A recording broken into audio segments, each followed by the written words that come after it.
Now, Cool. what kind of facility are you? Are you in charge of the facility? Are you managing? Or are you? Over education. Okay. We're a pretty big like corporate gym that's in Utah, Colorado, and we have 2 other markets we're going into. Okay. Cool. But we're big box gym, right? But our whole motto is we're a personal training gym that happens to sell memberships.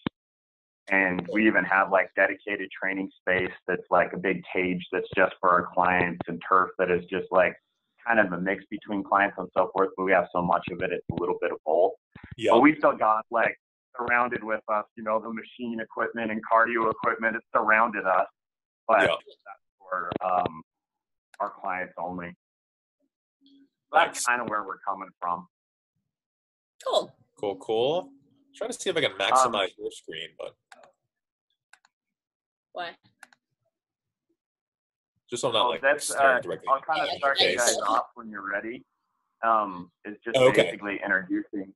I'll kind of just start you guys off when you're ready with everything, is just to introduce yourself, because I'm sure not everyone knows you on the call. Like a lot of us follow you. Your social media page, you know, is like amazing. And so it's easy knowledge, right? It's like kind of like Dan John. You just like boil it down and go like, hey, here's some hard stuff, but I'm gonna show you in 30 seconds, and you're gonna understand. Yeah. If you wouldn't mind, just kind of introduce you guys yourself and like your gym and a little bit about you. Should we start now? Yeah, go for it. Let's do it. Okay, So- cool. So my name is Lauren Pack, I'm Jason Pack. and we are the owners of Achieve Fitness, which is in Boston, Massachusetts, or just outside of Boston. We started the gym in 2012. And it was basically because we felt like the gyms that we had worked in the past and the facilities we had been in just didn't have the vibe that we were trying to get across with our members. We wanted a more inclusive, supportive, like welcoming environment. And we just couldn't find that in a lot of the facilities that we were working for. So we decided to set out and create that. So that has been our main mission, is with our own facility, obviously having good training and really sound like technical advice when we train our clients, but mostly also making sure that we're just creating an environment where people feel supported and welcome and really comfortable in the gym. Yeah, we started as personal trainers in 2007, so about 5 or 6 years prior to opening up Achieve. So we were personal trainers at one of those big box commercial gyms, and we're also personal trainers at those private training studios that you often hear about. And our styles didn't change, but what we realized was that the critical factor for people's success and for them to actually get the results that they were looking for was consistency. And the thing about consistency is that people need to feel welcome. They need to feel like they belong in that facility in order for them to continue to keep coming back. And so that was our big focus. Like, how can we make it so that we can create an environment where people feel like they actually belong? And that's going to make it so that they're going to be consistent, which is then in turn going to lead to long-term sustainable results. Oh, that's awesome. And I've kind of heard some of you guys' story, like listening on the podcast and stuff. And I don't want to suck up all our time doing that, but can you kind of like go into, I mean, that's a process, right? Going from like a personal training facility or a big box gym and go, I'm going to open my own place. Yeah. And I know you guys had a little battle with a few things, but overall it ended up being a great thing. But just going into that, like, what was the process? Like, how hard was that? Like, what are some of the roads that bumps you had to come over? Yeah. So over the course of 2007 all the way to 2012, we were a big focus of ours was continuing education. So going to FMS, going to Perform Better summits, going to Strong First, like all these different events, and you notice that within like our like little subculture of strength and conditioning, there are a lot of speakers that are kind of like on the same sort of circuit. And so we happened to stumble upon Alan and Rachel Cosgrove, who were consistent speakers at all these different workshops and events that we were at. They switched their focus from coaching to actually business coaching for fitness, for personal trainers, basically. Yeah. And so we kept seeing them over and over again. And initially we're like, we're never going to run a gym. We're never going to open up our own spot. So we kind of like dismissed it. But then over time, we got a little bit intrigued, and we kind of sat in on one of them, and then sat in on the next Perform Better circuit. And then over time, we were like, wow, they really know what they're doing. They're really doing something special with the industry. And so we knew that as soon as we wanted to open up our own facility, which we ended up doing, just because of some previous reasons with our, the old facility that we were at, we knew that we needed to hire someone, because when they were presenting the information, we were like, we have no idea what we're getting ourselves into with this whole business side of things. So we knew we had to hire someone right off the bat. So that's part of what's made it so not seamless and easy, but at least a little bit more streamlined, a little bit more like belief in ourselves, because we have people in our corner basically to support us. Yeah, the best decision that we made was doing that before we opened the facility. We know that a lot of people go to them once they've already opened their facility, and then they go to them for help. Like, how do I make these changes? I'm struggling. And instead we were like, let's go join their mastermind before we even have a business. It's a business mastermind. Yeah. But we figured like we would hire a coach. It's like when people talk about, you guys probably get this with clients who will be like, I'll start coming to the gym after I lose some weight. And you're like, yeah. Wait, what? That doesn't make any sense. Like it's the same thing. If you start a business and then go hire a coach, it's like, no, let's hire a coach first. And then we actually were able to take all these steps that made it much more seamless in opening up a facility. Yeah. So it was a big decision, and it was a big financial undertaking. So it was kind of like a go big or go home scenario, Yeah. But we definitely believed in them, and we believe that we had the right sort of direction with where we wanted to go, and we just needed just that extra little bit of support to get to where we are today. And luckily, it all panned out. Nothing crazy happened. So yeah. No, that's awesome. Like, yeah, I kind of read up on that. Like, we know a guy. Do you know Ben? What's his last name? Google? From Epic Fitness. Yeah, we love Ben. And so, like, I know he's in that same mastermind group with you guys, right? Results Yeah. Fitness, isn't that what it's called? Exactly. Yep. Yeah. Yeah. Ben's a great guy. Fantastic guy. Yeah, he's awesome, and he's the same kind of a concept too. Every time I look at all his stuff, it's like culture, culture, culture. You walk into the gym and everybody's yelling at you, "Hi!" You know? So I even read up, like, you guys, Men's Fitness even rated you guys as one of the top gyms in America, didn't they? Yeah, that was a couple years ago. That was based largely in part due to our Yelp presence in our area. We have found that I would say 80 to 85% of people that walk in through our doors mainly hear about us through Yelp, actually. And that was way back in the beginning when we had like 5 reviews. Yeah. So now basically a big strategy for us is anytime someone comes up to us with some sort of special experience, like they're able to play with their kids in a deep squat position without any pain, or they can, grab whatever thing they can from their overhead bin compartment on a plane, or all these little things that are very special to someone in their just everyday lives. We actually will just shoot them an email, just say, hey, just love that story that you shared with us. Would you mind sharing it on our Yelp page for us? And then people on the other side reading the reviews are like, oh, I really resonated with that story from that member who said that they can play with their kids because that's what I want to do. And so, yeah, we just try to perpetuate those Yelp reviews as much as possible. Men's Fitness happened to pick up on that and threw us on there. So, yeah. That's awesome. Well, Yeah. Even going out to eat, right? What am I going to? Like, I'm going to those pages immediately and going, oh, do I even want to eat here? It's the same thing. So Yeah, exactly. That's awesome. Yeah, and it definitely helps to ask people to share stories as opposed to just asking people to review you. So if that's something that you're interested in, like getting some more reviews, instead of just being like, hey, would you write me a review on this site? Be like, hey, would you share that specific story like Jason was saying? Because that actually then those stories actually resonate with people so much more than if you just ask for a review. They might just be like, nice facility, great coaches. Like, it's the same stuff that everybody hears. So stories are really what are helpful. Well, that's what resonates with people, like you said. It just, like, if I hear a story, it's not just like, oh, it's a great place. It's something there, right, inside you that just connects. Definitely. So you guys barely started the internship program, didn't you? Yeah, it's going right now. Our interns are here as we speak. We've been doing one for about 2 years here at Vasa. And what is kind of like you guys' process right now with your interns? Like, I read up a little, right? Like, hey, you get to do 20 hours a week. You want to do more? Great. These are our times. But when they come in, what's to expect from an intern? To be honest, right now, our fitness director and our head program designer are the leads and the only people responsible for the internship. So we're actually totally we're pretty hands off. We're pretty hands off with the whole process. So we're not even too sure of what they're going in from a day-to-day standpoint. They showed us just the general syllabus and outline of like, hey, we're going to go over this first week. We're going to go over mindset and how to communicate with our members. Again, all the culture stuff up front. And then as the internship progresses, we go into more of like warm-up progressions, power development progressions, strength training progressions, all that sort of good stuff, and going into more of the nitty-gritty as the internship goes on.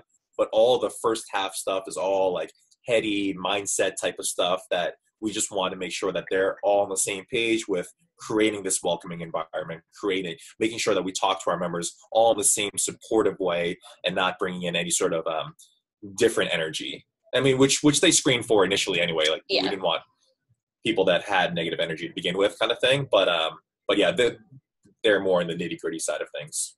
Yeah, this is one of the first projects that we're like really, really hands off with, which has been really cool for us because we have, so Sarah and Ted, Sarah's our fitness director and Ted's our head program designer. They've been with us for close to 3 years, or Sarah over 3 years.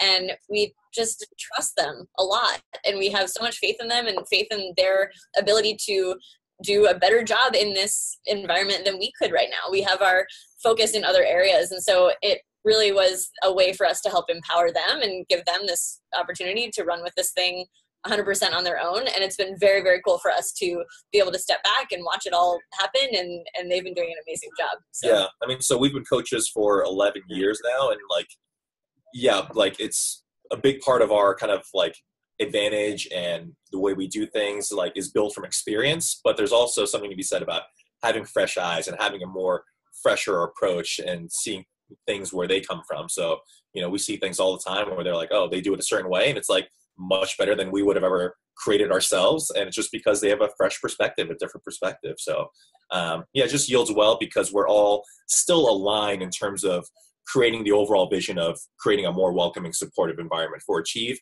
and everything else underneath it will just fall into place naturally. That's what we always say. Like, we actually had Boyle on not too long ago, and he's like talked about the give a shit meter. And he's like, you can't teach that, right? You can teach them how to be a coach, but you can't teach them to be like, just give a shit. Yeah, exactly. And so that's what you're looking for. I think he used to call it the only. I remember hearing at a Perform Better seminar once, he said the only letters I care about at the end of your name are CNP, which stands for Certified Nice Person, which I think is and that's totally true. That's all we care about too. And we're looking for interns, coaches, front desk staff. Like, are you a nice person? Do you care? That's so much more important. We can teach you the training protocols that we want, you to follow, but can you just be a good person? Yeah. I mean, our interview process for our coaches is just literally nothing training based. We don't even want to know what their background is in training. We just want to know and understand if they're kind, are they empathetic, are they positive and supportive just naturally. And all of our questions are just based on core values. And if we align with core values, then we know all the other stuff we can either teach or at least sort of come to a mutual conclusion with. But all the higher level stuff is what has to be in place first. I love all you guys' core values too. When you go through the website, it's like, hey, those are awesome ones you put in. Like, in fact, one of them was a question I wanted to ask you because I'm over education, and one of your core values was basically over education. I think it was like never settle, consistently learning, embrace possibility, right? And you guys have educational workshops, not just for your team, but also the clients, right? Mm-hmm. Like, there's one that I think I looked on your website, but then I've even seen it on social media and stuff, like SIT 101 workshop. That's for like everyone, right? Yeah. What kind of does that consist of? Like, what are you teaching in that, and what do people get out of it? So we just ran our first one. It was a couple weekends ago, so it's still fresh in our minds. So we can definitely share with you what we did there. So we kind of broke that down into different topics within a fitness journey that we think are important. So we actually led off with mindset. And Sarah did a presentation on like mindset 101 and talked about like, making sure that you're not doing a lot of negative self-talk and why this is actually important and how your mindset actually contributes to your overall health. Kind of led off with that and helped set the stage for the way that we're going to be looking at everything today is from a growth mindset and the, like, with the embrace possibility aspect of just like keep an open mind and be open to all these different variables and things that might work for one person might not work for you. Just kind of like overall setting the stage that one of the things we talked about in the beginning actually was that there's a lot of coaches out there who talk about misinformation. Like there's all this misinformation out there. And we kind of flipped the script on that a little bit and talked about misplaced information and how most of the information that's out there came from somewhere good. Like if you were a bodybuilder and you followed a bodybuilding program and it worked for you, it's because that bodybuilding program worked for the schedule that you had. You had 7 days a week to lift, 3 hours a day to lift. But most people don't have that opportunity to go 7 days a week except for 2 hours a day. So they try to do what a bodybuilder does in 2 days a week, and then it doesn't work. And we call that misinformation, but it's really not. It's just not for you. And so we talked about how to redirect like this information, taking the information for what it is, and then putting it into your setting and making it work for your particular situation. Yeah, so we just presented them with all the options and all the information and say like, hey, if this is your goal, like if your goal is actually aesthetics and it's you want to look a certain way, then okay, we can work out 4 to 6 times a week. We can do body part isolated training, and we want you to eat a very specific way. However, if you look under the hood, which is why we go over mindset first, most people's why isn't really just to look better. There's an underlying element beyond it that usually points to just general health, general vitality, right? And so when that becomes the case, then we'd be like, hey, maybe you should work out 2 to 3 times a week and follow more of a total body approach, be much more sensible, because the aesthetics isn't what's driving you. It's more of just the general health benefits that's actually driving you. But we just laid out the information. It's not like we're saying that isolated muscle training 6-7 times a week is bad, nor is 2 to 3 times a week just superior. Like everything has a time and its place, and it's up to you to figure out what your goals, what your priorities are, and then figure out what approach you should take based on that, rather than someone on Instagram telling you that you should do it one way or the other. Yeah, so when we went into the nutrition portion, I broke down like macros, like if you want to count your macros, like here's how to do it, but also here's what it takes, like the like structure that it takes, and it kind of takes a lot out of you, and it could be stressful for some people, but here it is if you're a data-oriented person who just really likes to know the numbers. Also, here's mindful eating, and here's how to go about eating in a way that you don't have to measure your food, that you don't have to think about calories. And so I broke down both options and just said, like, you choose, like, what kind of person are you? Like, what do you want out of nutrition? What are you hoping to get? And then pick whichever route makes the most sense for you, as opposed to just being like, me personally, I don't like counting macros. I don't like counting calories. But if I just went up there and said that stuff is stupid, I'd lose half the audience, right? Because half the people up there are like, no, that's actually like works for me. And so instead, let's present all the information that we know to be the best information in these different formats, and then let other people choose what actually makes sense for them. Yeah, and a lot of this is just based on like just our experiences. So like when we first learned about precision nutrition and their habit-based process, like we would have everyone go through that. We're like, oh, this makes so much more sense. Like this is what people need to do. And we only prescribe habit-based stuff. And then some people will come up to us and be like, hey, like I actually feel really good doing Weight Watchers. And it's like, who are we to say that Weight Watchers is bad? As long as they can sustain that approach and it fits for their lifestyle, and like that's kudos to them. They found what works for them. And as soon as they feel like that's unsustainable, then we can provide a different option. But it's just all this like negativity towards approaches that aren't in your significant wheelhouse, but is like a detriment overall to the fitness industry. I love that. You guys aren't trying to fit everyone in the same box, right? It's basically, hey, let's give you all these different options because everything has its place, but then let's figure out what works for you. Exactly. Yeah. So like, probably 80% of people, like we have a very like generalized approach that we know works because we've had 11 years of experience developing this approach, which is like long-term sustainable stuff. But there's 20% that like that all goes out the window, and we have to work with that and work with their situations. So yeah, just being adaptable and malleable as possible. Lane's on this call too, and he's gonna ask you guys a question. You might be on mute, Lane, if you want to unmute. So. I think I'm off mute. Hey guys, I'm Lane. I'm one of the master trainers with Vasa. It's great to be on the call with you guys today, and Awesome. love the stuff that you guys are doing. You know, and just like what Nick was saying, I love how, you know, with what you just described, you're essentially helping the clients be, you know, part of the process with you. You know, so it's more of a dialogue and not just like a me tell you everything. And I think that's awesome and important.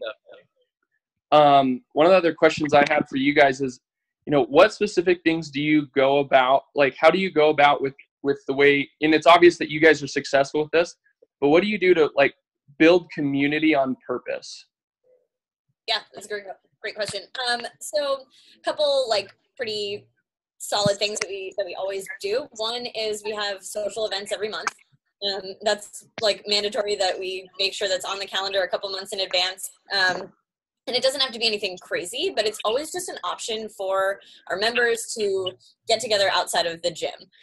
We don't think it's just the social event that actually makes a big difference, but it's meeting people and then having something to talk about when they get back to the gym. So for instance, we've done like laser tag, and we had like 35 people come out to laser tag, and when you're like standing guarding your like laser behind you with some person that you've just met, you obviously make this connection, and then you're like, oh, hey, what time like do you go to the gym, and will I see you there? And you start to forge these connections where then you show up at the gym and you have stuff to talk about outside of just like, oh, the weather's nice today. Like, oh, remember when we were like running around playing laser tag like kids? And so it just creates these opportunities for people to make more meaningful connections.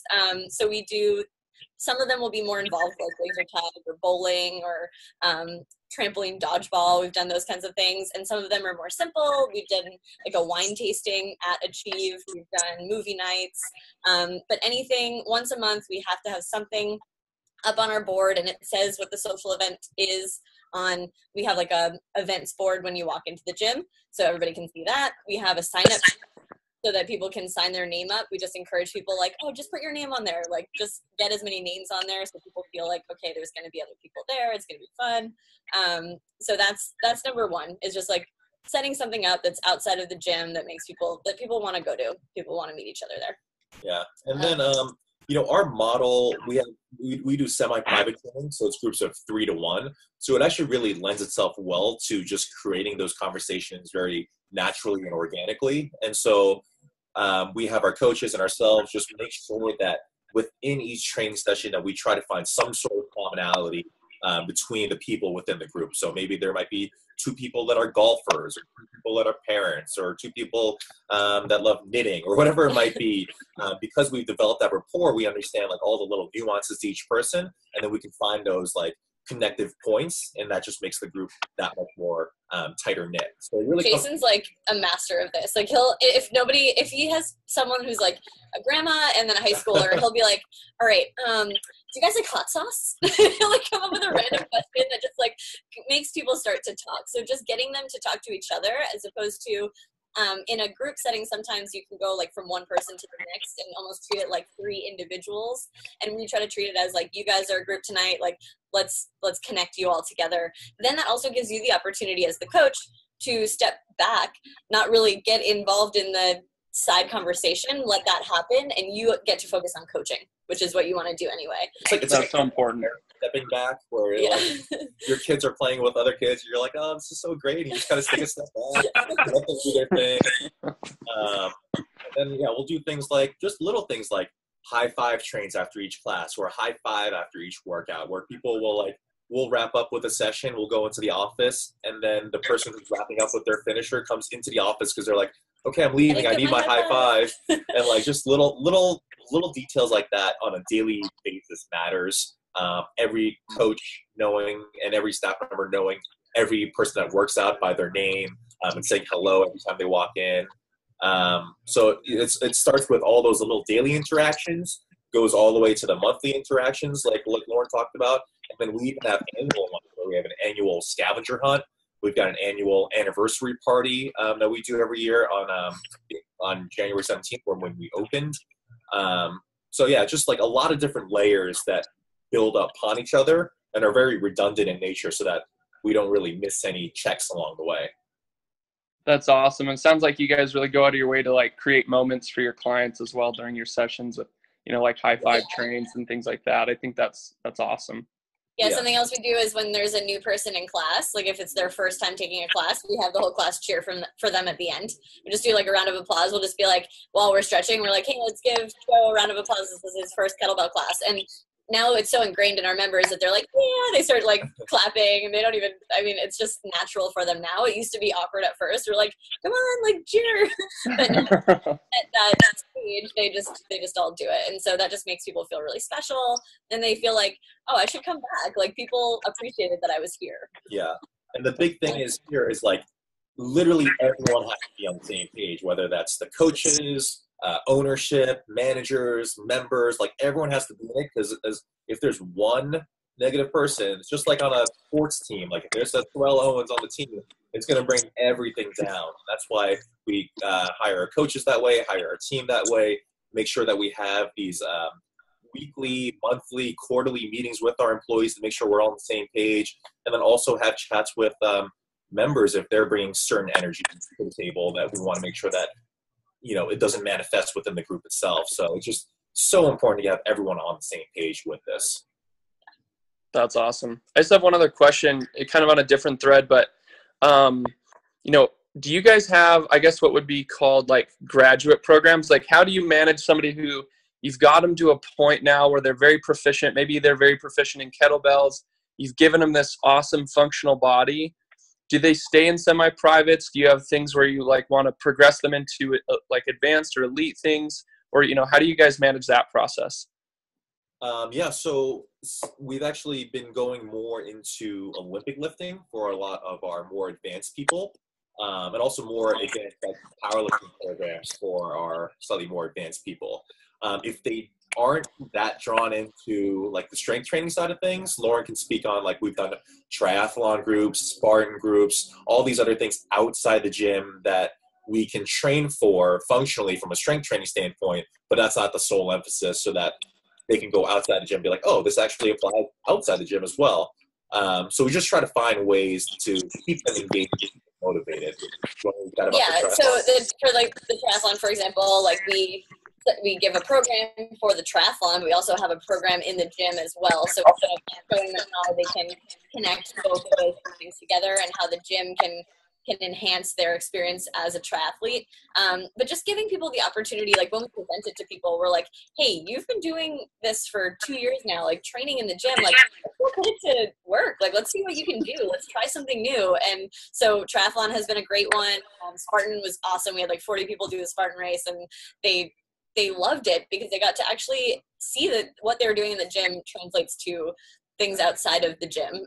So that's been really fun to give those opportunities and to create teams around those opportunities. I think is really important. So instead of just being like, hey, you should try a Spartan race to 1 or 2 people, create a group. Say, we're going to do a Spartan team.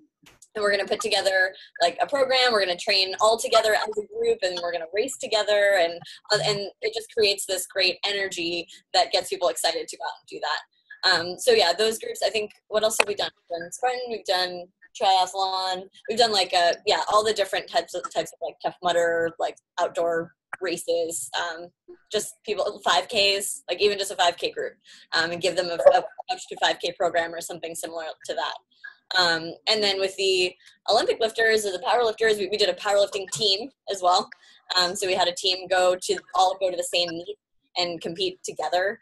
And so all the time that we do these activities for our more advanced people, we still try to keep the roots. A lot of people think that when somebody becomes elite, they need to be like one-on-one. We have a lot of people ask like, oh, would you ever go to one-on-one with someone who needs a little bit more like coaching? Like we had somebody who just competed at the Arnold Classic for Olympic lifting in the Masters division. But he still trains in groups because groups, we think training in a group is better. So actually, we think that the more elite you are, the more you need people around you supporting you. Like, we don't think that one-on-one is actually a more elite or better option. So we don't even offer it. That's cool. I mean, just like the highest level athletes, they always bring in other people, other athletes that are with them just to push them, motivate themselves, commiserate with. Like, there's just a lot of social support that's needed to even operate at that high level. So I feel like one-on-one is actually, paradoxically less efficient than group training. Oh, for sure. Yeah, we're big believers in that as well. Yeah, good. That's awesome. Well, I think Nick has another question for you guys as well. Thanks so much, guys. I appreciate you. Oh, absolutely. Thank you. Thanks. I get bored in one-on-one sessions now, if there was one. Like, it's like more boring and more draining all at the same time. Yeah, you're like, It's like, it ends up being a counseling session than an actual training session. Yeah, exactly. So, I mean, you guys worked in big box gyms before, like you said, right? Yeah. If you were to go back to a big box gym and try to create the culture that you have now at Achieve Fitness, how would you do that and get it ingrained in every single gym across the board? Because you're not just going to have one, now you're going to have 20, 30, 40. How do you bring that and be like, I'm going to have a mini Achieve Boston Fitness in every single club? Would we be the owners of the big box gym, or would we be coaches? Just from a you just have a say, right? Like you just scenario, yeah. able to bring it up. Because I think it comes from the top down, and so a lot of the time, so as much as you can do as a coach, like there's certain things you can do as a coach to create an environment within your members and within your clients, but if it's not coming from the top down, if the facility is still focused on sales over experience, it's going to be really hard to make an overall change. And I just think that that's part of the reason that we broke off and did our own thing in the first place, is because it was just really hard to get everybody on board. Because like what Jason was saying before, like it's not just that you need to be like, you need to have this vision, like you need help with this vision. You need other coaches to be on your team. You need your managers to be on your team. You need people below you to be on your team, and everyone working together to do this. So the first thing I would say would be to try to have like an overhaul of the staff, in terms of like everybody getting together, having a big vision talk or like a vision meeting, and talk about like, what is our ultimate vision for this facility? Is it to get as many people in the door and sell as many memberships as possible, which is the case for some bigger box gyms, or is it deeper than that? Is it more about changing people's lives? Is it more about creating an environment where people feel supported and comfortable? And it really needs to start with that vision before you can implement any little changes, because if the vision's not there, the changes aren't going to resonate, and they're not. Yeah, just also going off on that, it's just like, I think these larger corporations, they tend to think of that sort of like long-term core value approach as like not financially beneficial, but it's going to be better financially in the long run. It's just not, maybe it's going to take a little bit more effort in the short term. And so that's where people get caught, because they go and they're like, oh, I need this focus on this, selling this amount of memberships this month, or selling this amount of training packages. And as soon as the energy is all devoted to that, then that really makes things a lot muddier in terms of like the customers are like, well, do they actually care about me, or do they just want to sell me my next package? Yeah. Whereas if you cared about them, selling the package is going to be the easy part. Yeah. So yeah, it's definitely, like Lauren said, just a top-down thing. Like you really need to take a step back and say, okay, I need to build this for the long term. I need to build this so that it's more about people over numbers, and then have all your energy devoted to that, and then things will just trickle down from there. I would say that as coaches, something that you can do is to find other coaches that are aligned with your values and kind of have that same vision as you do of creating a more inclusive, positive place. And with your coaches, start to work together. I know that in a corporate environment, sometimes it can be very like, this coach has this client, this coach has this client, and a little bit competitive in a way. And if you can start to introduce your members to your clients to each other and get them to work when they're working out at the same time, like have them talk to each other and just make it a little bit more of a friendly environment and show that you and the other coaches actually are on the same page and you actually all are looking out for each other and each other's clients. That creates a little bit more of this feeling of support for the clients than if you're just like, no, you're my client, that's your client. I mean, when we used to work at Boston Sports Club, which is our first job, there were clients that Jason had and I had. Jason and I were best friends at the time. We're now married with a child on the way, but we weren't dating at the time. But still, we were best friends. And like how there were clients that I had that Jason had never met, and clients that he had that I had never met. And it made no sense. Like, why weren't we introducing them to each other? But it was just because that was the environment that was set up, was that it was just like, everybody keep your eyes on your own people and don't worry about what's going on around you. And so the more you can talk to each other and talk to each other's clients and bring everybody together, I think the better. Yeah. The more you can do that, just the more it like makes it less of like an elite thing also. And that more people will be like, oh, looks like they're having so much fun over there. Like, I want to be also part of that. So then it increases just your overall pool of potential people as well. So, you know, maybe initially you might create a little bit of a weirdness in terms of competitiveness, but as long as you think in the long term, if more people want to train, then that's going to be better for me in the long term. Then it's kind of like a good way to think about it and understand that this is for the bigger picture.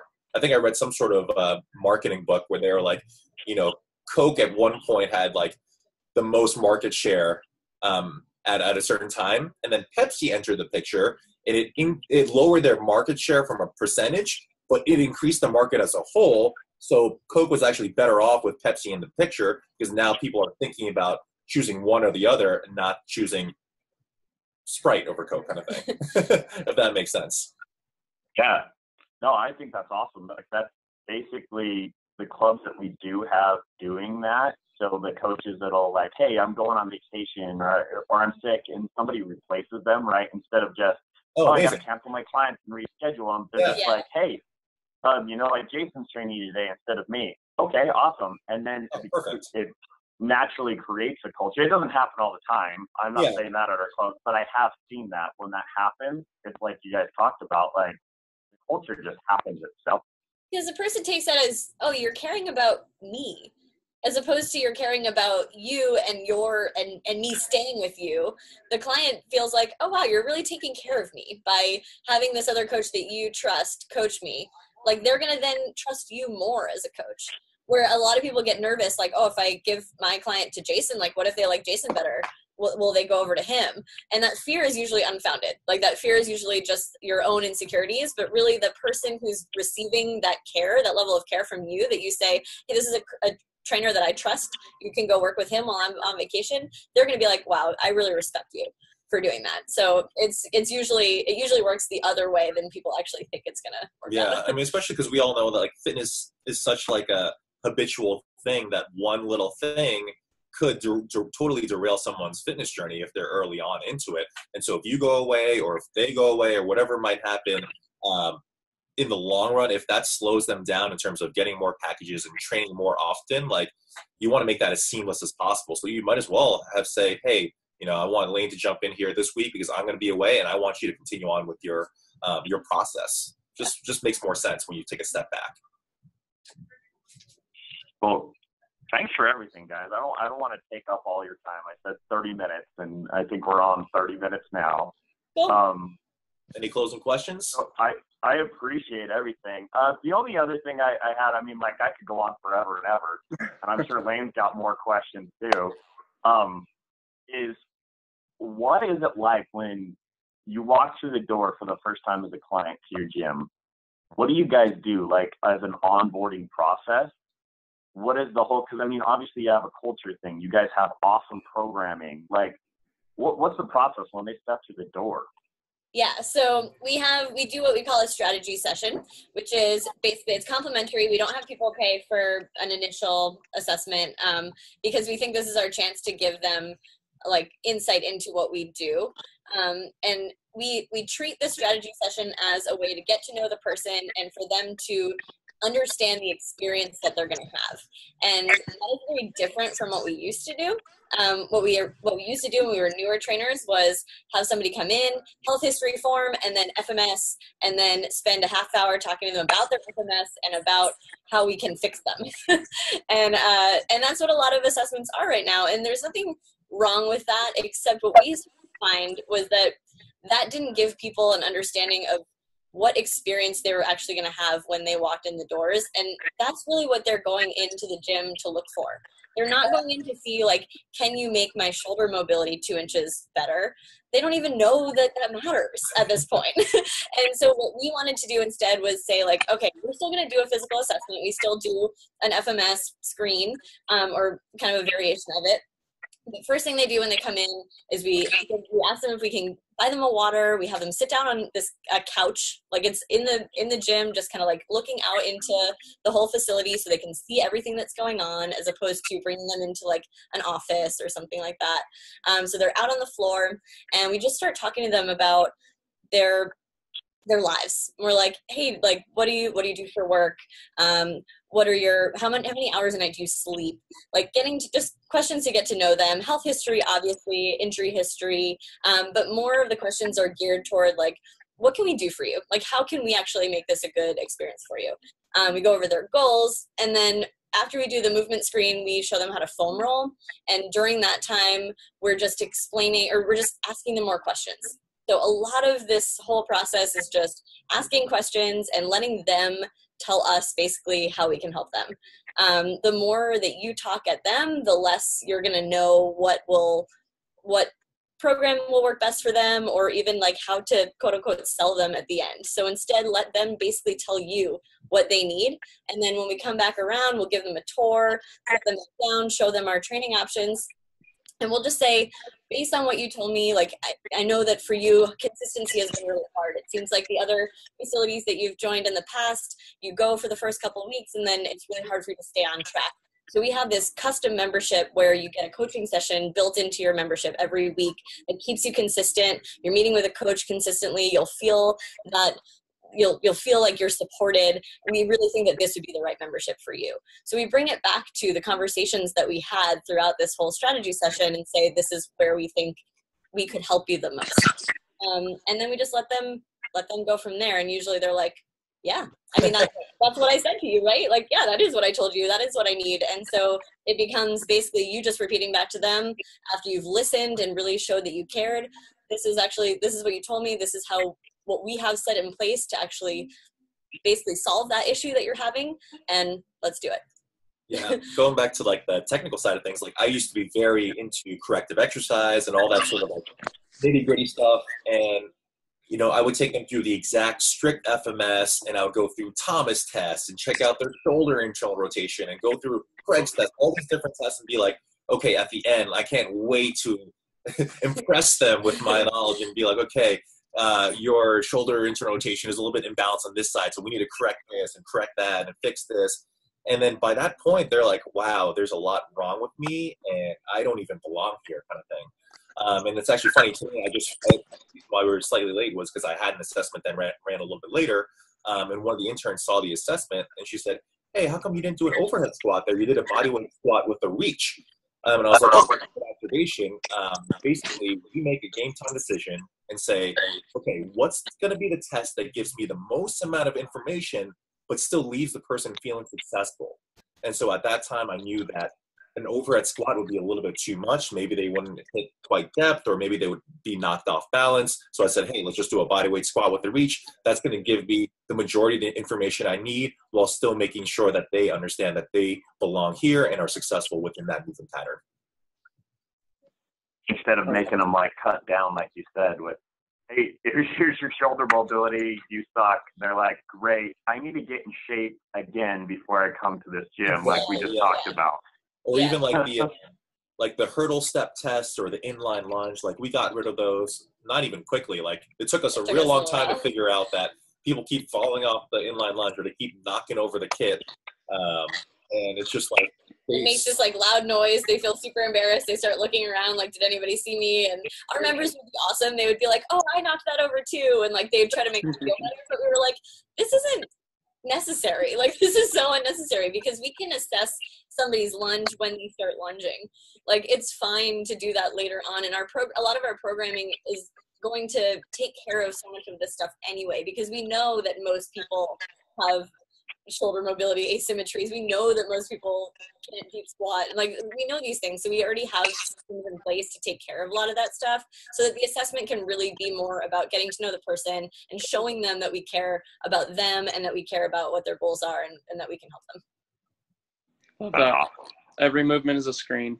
Every movement is a screen. Yeah. Every workout is just an organic assessment. Like, it never stops. And that FMS happens to be just one very small snapshot of what that day looks like for them. They could be, that test could be totally different the next day. So it's just, we used to put too much stock into it. Yeah, I mean, we kind of do that. We have every movement at screen, just do like ASLR and shoulder mobility. And then, like you said, it depends on internal and external stressors each day.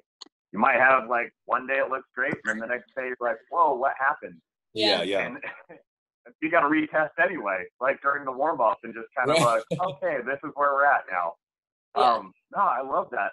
That's basically, you're thinking more of, tell me what you need from this. Exactly. And how can I help you? Well, and I like that you're basically onboarding. You guys are very focused on the experience, and I think that's is so crucial to your success, and I think that's awesome. Yeah, I mean, before we even sit them down, like, there probably have been said hello to with the big smile by our front desk person, by a coach that's on the floor.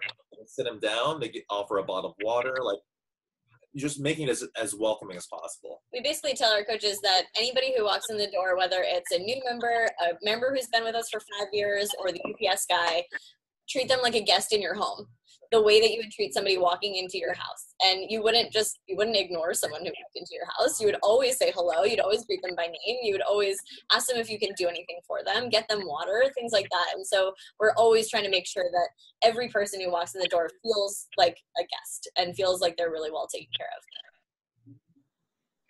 But again, thanks for all this. Like, we could talk forever. Definitely, if we come down to Boston, we're going to come visit. Yeah, for sure. Yeah, we'd be happy to do this again also. Yeah, if you ever want us back on, this was easy. We love it.